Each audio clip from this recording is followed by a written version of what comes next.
We'll be reviewing this paper quickly.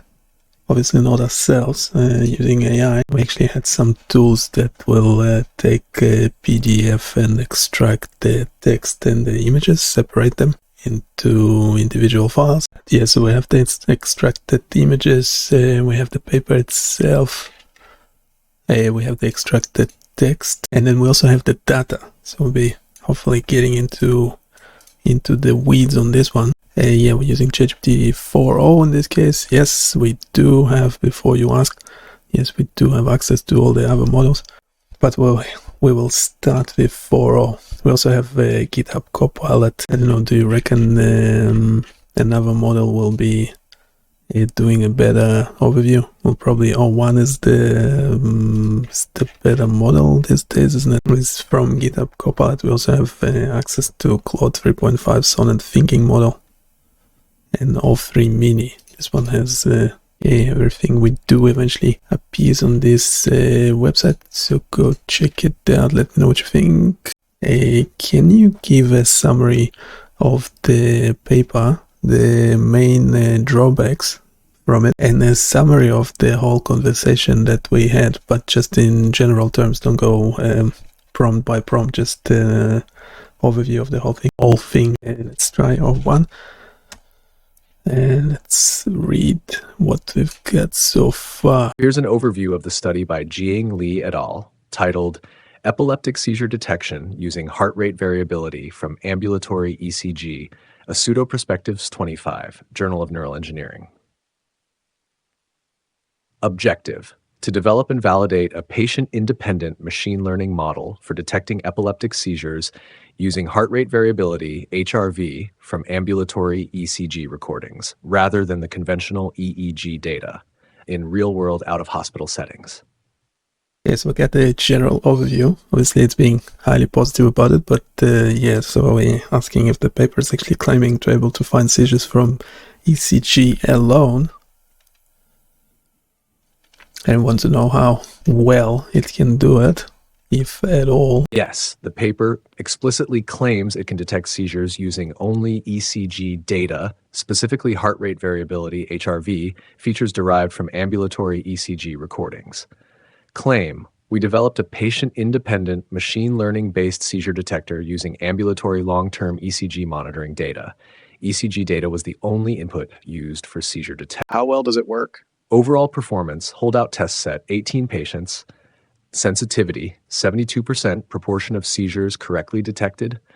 Specificity, 68% proportion of non-seizure time correctly labeled. Better than chance detection for 78% of patients, 1418. Okay, there's actually, well, yeah, so obviously 72% sensitivity is not great. Yeah, especially with specificity is actually much lower. It's around 60, 65, whatever, 68, whatever, something percentage. 68, yeah. Interesting enough, so detection happens within the pre-ictal window. Yeah, plus minus 2 minutes from seizure onset. So if it's plus, it's not pre-ictal.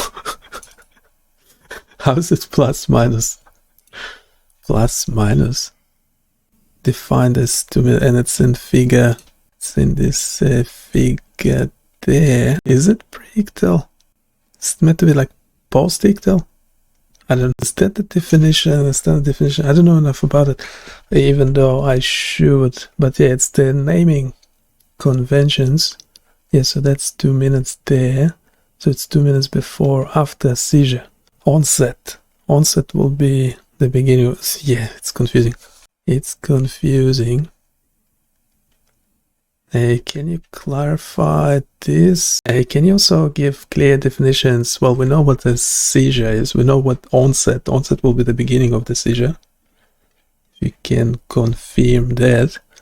Then pre-ictal, by the name of it, it sounds like whatever is happening before seizure onset. Does that make sense? Because that's not how it was used in the paper. Can you look up the titles from the paper? And should we do it with O1? Yeah, probably. Use the best model for that, because that's important. Yeah, I don't know why can it not be real time. Like, how long does it take to process the data? We actually have the data, so we can see how long does it take. The data though is not raw, which we do not like. So asking, do authors claim that the ECG can replace EEG with sensitivity of 72% and specificity of 68%? Well, luckily, supposedly, no, they don't claim that. No, the authors do not claim that ECG can replace EEG. Instead, they position their ECG-based seizure detection system as a complementary tool, especially in situations where EEG is not practical or available, such as long-term ambulatory at-home monitoring, when continuous EEG is uncomfortable, obtrusive, or not feasible.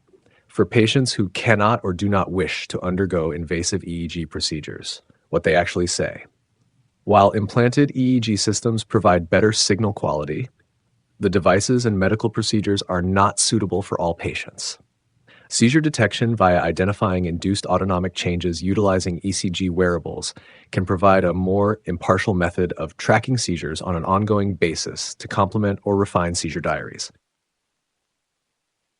This seizure detector is not suitable for real-time seizure alarms or detection that requires low latency or precise detection timing. Purpose of their ECG-based detector, it's designed for retrospective seizure tracking, not as a diagnostic replacement for EEG. The 72% sensitivity and 68% specificity are considered proof of concept levels, good enough for monitoring trends over time, but not for diagnostic use on their own. The authors specifically emphasize realistic performance expectations. Many patients won't show clear heart rate changes during seizures. ECG signals are indirect markers of seizure activity compared to EEG, which directly captures neural events. Bottom line. The authors are careful not to overclaim. They don't say ECG replaces EEG. Instead, they suggest ECG adds value in home-based seizure tracking, can reduce reliance on subjective seizure diaries, and could serve as a supplementary signal in wearable long-term monitoring. Okay, so the authors do claim that we can reduce reliance on subjective seizure diaries. There's always this thing about like bashing patients for not being able to record their seizures properly, which is, yeah, I keep hearing it over and over again. And same as with data like this, it is not conclusive. Obviously, some patients will be able to do it much better than others, especially if your seizures are not affecting your memory or anything.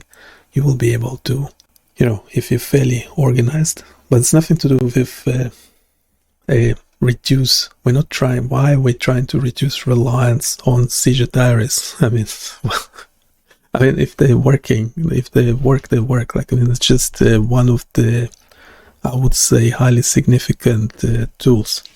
But yes, obviously, as engineers, we are biased because this is something the patients can do themselves and they don't need our help. Yes, you can create like an automated a seizure diary, like a digital seizure diary. Maybe you can use AI for, the language processing of like describing a seizure and things like that.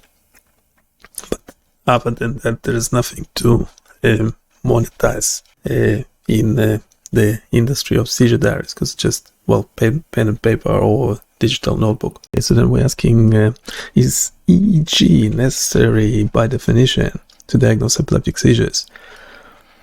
Why does the paper review ECG alone?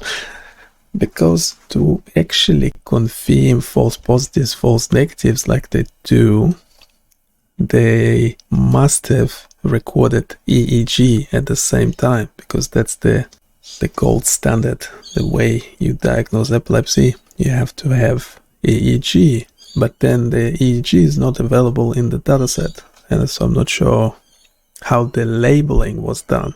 Was the labeling based on seizure diaries, or did they have the EEG recording going on at the same time? I don't know if they answered this in the discussion somewhere of the paper. That would be good to know. And so the other thing is ECG is normally, yes, recorded during normal EEG recordings in epilepsy patients. So I want to know if the paper addressing any of that. Yes, in clinical practice, EEG is typically considered necessary or at least standard for a definitive diagnosis of epilepsy, particularly to confirm seizure types, identify epileptiform activity, spikes, sharp waves, localize seizure onset zones. EEG directly records electrical activity in the brain, making it the gold standard for diagnosing epilepsy. However, EEG isn't always available, especially in long-term real-world settings. Seizure activity may not occur during brief EEG recordings. Some patients' seizures may not be associated with detectable EEG changes. So while EEG is standard, some diagnoses are made clinically based on behaviors, witness reports, etc., when EEG isn't possible. 2. Why does this paper focus on ECG alone? The authors explain this clearly. Scalp EEG systems are difficult to maintain and prone to signal interference in active and noisy recording environments. The devices can be uncomfortable for continuous wear and are often obtrusive and highly visible, which are disliked by patients, leading to low long-term adherence. They argue that ECG is less invasive, better tolerated for long-term home-based use, widely available in consumer wearables like chest straps, smartwatches. The goal is not to replace EEG for diagnosis, but to support long-term seizure tracking and help complement or replace Seizure Diaries, which are often unreliable. Is ECG normally recorded during EEG recordings in epilepsy patients, and why? Yes, in modern epilepsy monitoring units, EMUs, ECG is routinely recorded alongside EEG. Why? To monitor for autonomic changes during seizures like ictal tachycardia or bradycardia, to help detect potentially life-threatening events like SUDEP, sudden unexpected death in epilepsy, to support seizure classification, certain seizure types, e.g. temporal lobe epilepsy, are associated with heart rate changes, to supplement EEG when EEG data is unclear or inconclusive. The paper also notes this. It is widely recognized that seizures can alter autonomic functions by affecting the cortical limbic areas, section introduction. ECG signals have been employed to detect seizures as an independent or complementary data source to EEG. There's one question about the wearables being used, like they mentioned chest straps and smartwatches. Now the question is heart rate, or do you need a continuous ECG recording like some devices can record? I don't know. I got confused with Perictal. I thought it just says pre-ictal, because traditionally you have pre-ictal, ictal, post-ictal, interictal. So I'm not sure why is it different in here. Also, it is a bit confusing. So we have a seizure, then we have 2 minutes before and after. So the perictal is taking the whole time, including the seizure. So have they tried the different a type of analysis, or they just did the perictal? I guess if the time is exactly specified, we essentially want to know what the definition for false alarm and false negative and false positive were. That's pretty important. The paper's text sometimes summarizes the perictal window as 2 minutes from seizure onset, but the figure and the more complete passages clarify it is 2 minutes before onset until 2 minutes after offset. This can be misunderstood as if they only used -2 to +2 minutes around the onset itself, but they actually extend the window beyond the offset. So to confirm, 1. Onset equals when the seizure begins. 2. The paper's perictal, onset -2 minutes through offset +2 minutes. 4. Preictal versus periictal. If you read preictal, you typically think before the seizure. But the authors are labeling any data from 2 minutes before onset all the way to 2 minutes after offset as periictal. So periictal in their study includes the true preictal phase, the 2 minutes before onset, the ictal phase, the seizure itself, the early postictal phase, up to 2 minutes after offset. Schurner 5. Why not just the seizure itself? The authors explain that they need a bigger window because heart rate changes may start before the formal EEG onset. Some autonomic changes can lead in, heart rate changes may persist after the seizure ends, postictal dysregulation. Using a bigger window also provides more training data for the machine learning model, and it reduces the mismatch between exact EEG-labeled onset and real-life physiological changes that might not align perfectly. Bottom line, in this paper, periictal is not simply preictal. It's the entire window from 2 minutes before the EEG-defined onset through 2 minutes after the seizure offset. That's how they label all those samples as positive for their model. They have a question: when they trained the model, they split it in a very specific way. There's 18 patients in test dataset and another 47 patients in the training dataset. So I'm not sure why the specific split. We could ignore them or pull them together. And they actually are doing a precise beat to beat, like a peak to peak measurement, supposedly. HRV features depend on precise beat-to-beat RR intervals. The authors rely on heart rate variability HRV measures like cardiac sympathetic index CSI and Lorenz plots, which require precise, continuous RR intervals, milliseconds resolution. Averaged or intermittent heart rate data, like 1 reading per minute, won't let you compute these advanced features reliably. Noise and artifact rejection. Continuous ECG allows rigorous noise filtering and removal of artifactual beats. With just sporadic heart rate estimates, you can't always confirm which readings are contaminated by motion or poor contact. Ictal autonomic changes may emerge in subtle beat-to-beat patterns.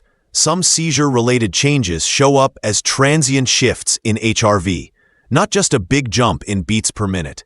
You need the full ECG waveform. I think the data for this paper, you can see how noisy it is. This is R intervals in milliseconds for P33. Yes, so they vary quite a bit. We extracted 700 megabytes from 850 megabytes of the original data. Yes, in the extracted data we now have the CSV, the NPI, our intervals for the ECG, 600,000 samples.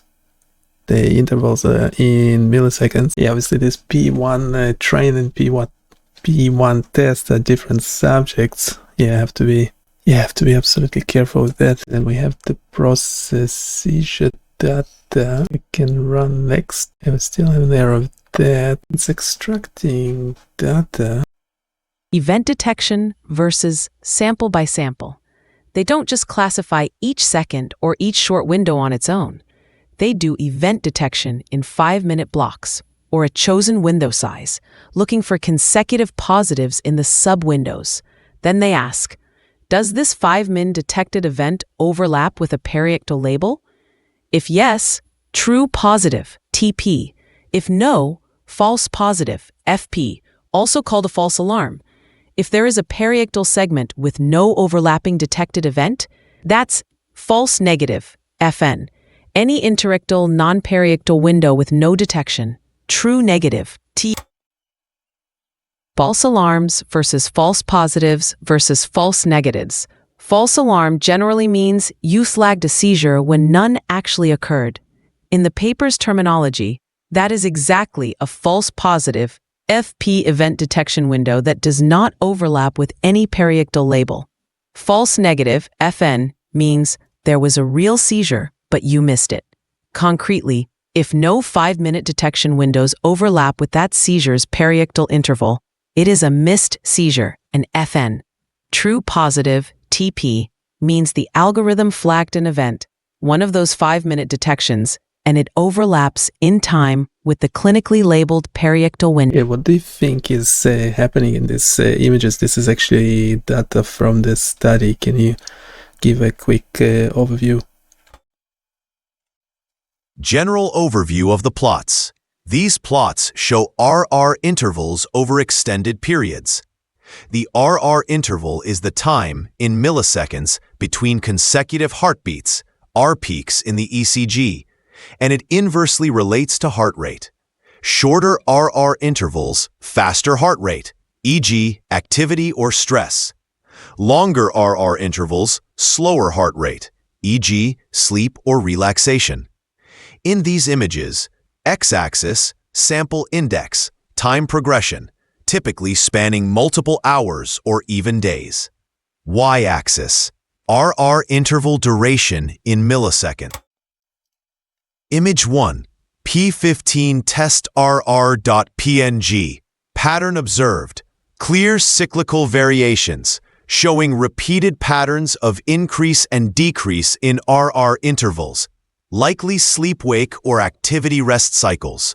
RR intervals range mostly between 500 to 1100 milliseconds, indicating natural physiological variability. Possible interpretation. The clear rhythm suggests strong circadian variation, likely reflecting periods of rest, higher RR intervals, slower heart rate, and activity. Lower RR intervals, higher heart rate. The regularity might indicate high-quality ECG data without substantial artifact. Understand how does the regularity indicates a high-quality ECG data?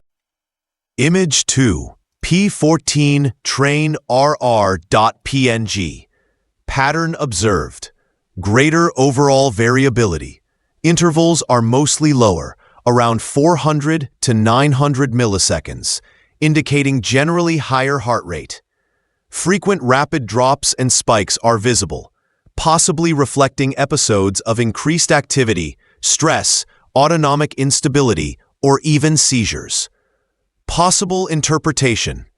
Likely more artifacts or irregular activity than the first plot. Frequent sharp spikes might represent signal artifacts or genuine physiological events, e.g., rapid transient changes from seizures or arrhythmias.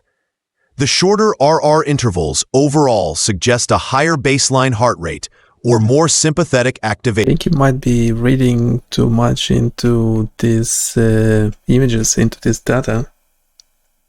There are lots of limitations with it. It seems to be very noisy as well. And there are no details about the actual ECG, yeah, except the peak interval, but yeah, it might be a big problem, isn't it? Because we're essentially trying to diagnose something crucial like epileptic seizures using this very simplistic metric. I mean, just diagnosing ECG abnormalities alone, so a heart condition would require more data than that. So let alone when we are using it indirectly to identify an abnormality of the brain. Image 3, P16 train RR PNG. Pattern observed, prominent cyclical patterns similar to image 1, with RR intervals mostly between 500 to 1200 milliseconds. Well-defined oscillatory nature indicating regular shifts between rest, higher RR, and activity, lower RR. Possible interpretation. Similar to P15, this individual shows strong circadian rhythmicity, likely reflecting normal daily routines, active day versus restful night.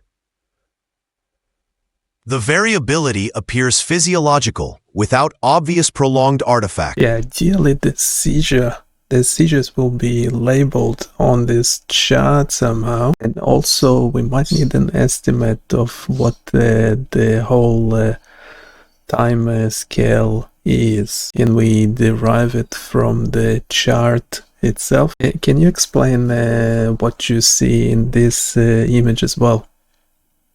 It's similar to, well, same format as the previous three, but different patient. The different patterns observed highlight why seizure detection via RR intervals is challenging. Regular cycles, like in P15 and P16, may generate fewer false alarms.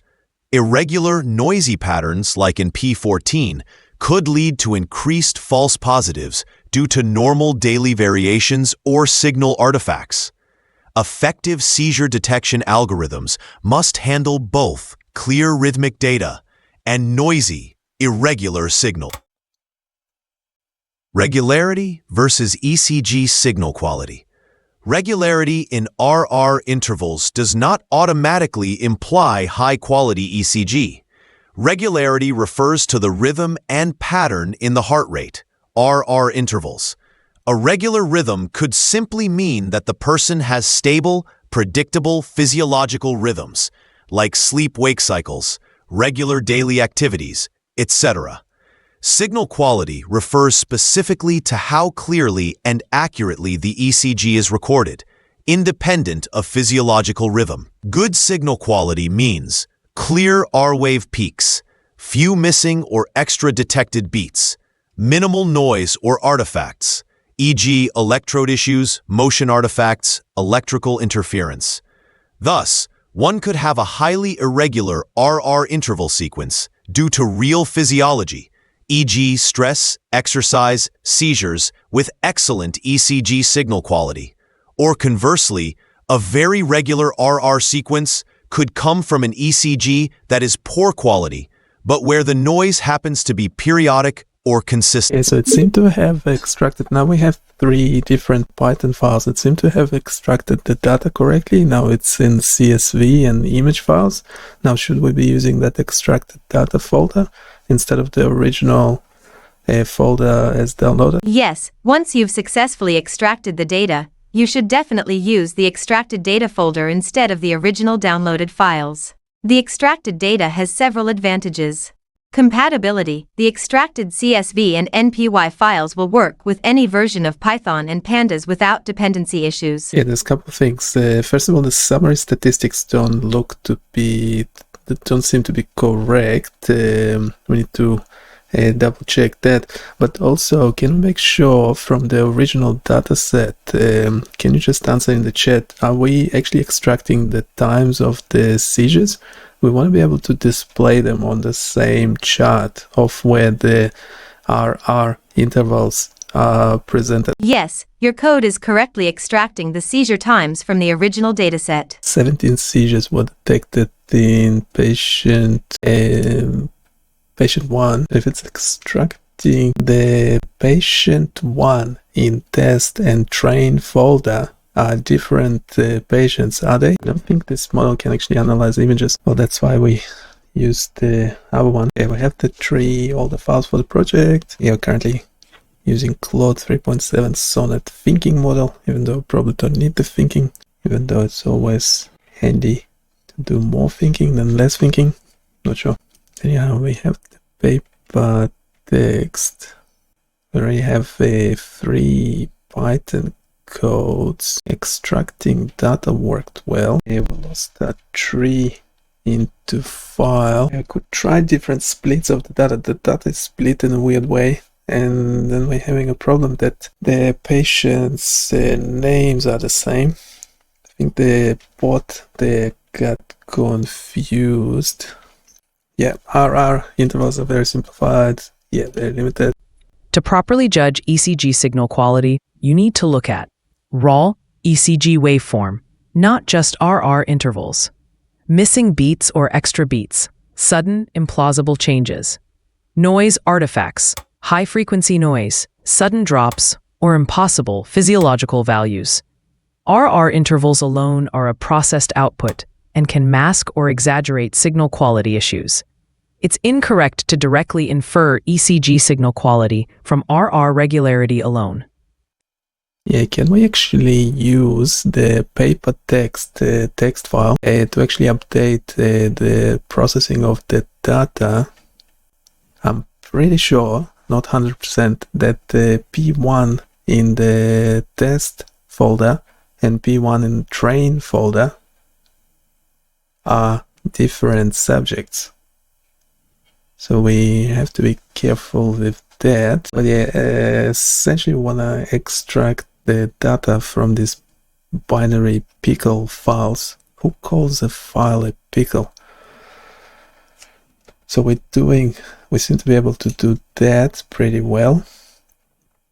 But then we need to make sure we are extracting For each patient, there is a study time pickle, seizure time pickle, and the RR intervals. I suspect we are currently only looking at the RR intervals.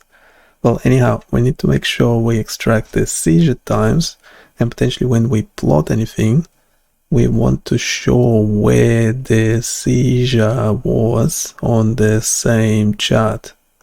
Say in red color. Here we have Sonnet Thinking, GPT-4.5 that we just talked to, and I can't be bothered reading all that, so yeah, we'll use one of those text-to-speech.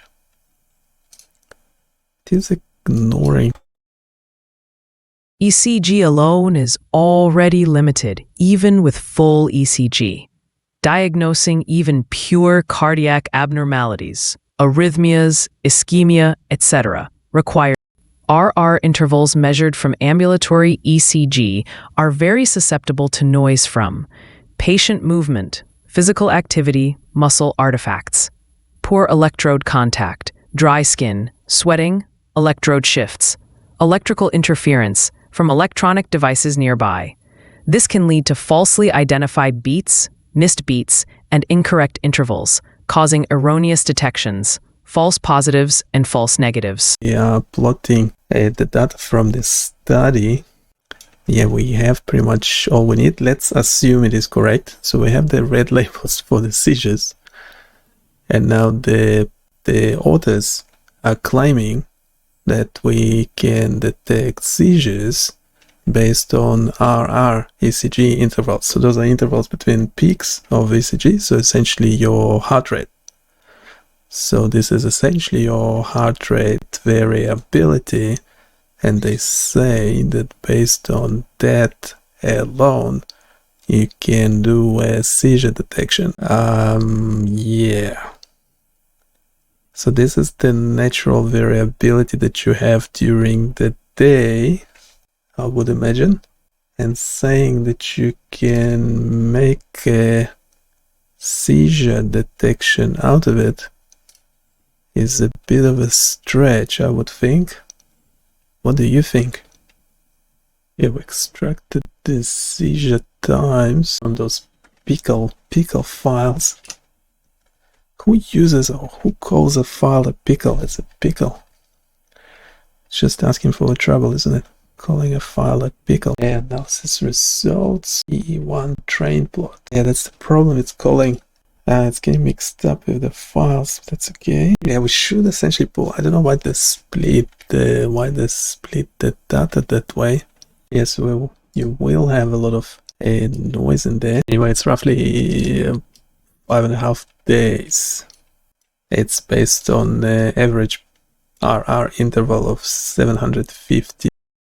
RR intervals alone can't conclusively identify seizures visually, don't provide direct information about ECG morphology or brain activity, are susceptible to artifacts, spikes, drops.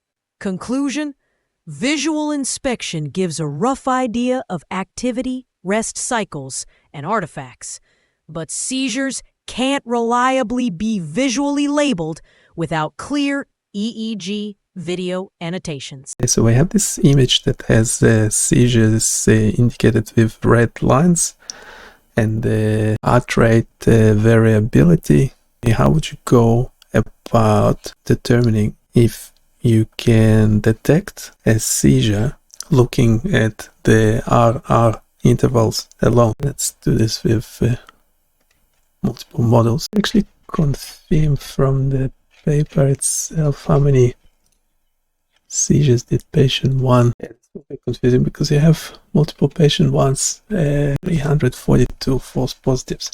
Patient 5 had more than 1,000. Patient 17 had more false positives than true negatives. Is it 10 red lines? 1, 2, 3, 4, 5, 6, 7, 8, 9, 10. No, that's definitely more than 10. There's more like 17, I think, in this case. Yeah, the numbers in the confusion matrix don't look promising today.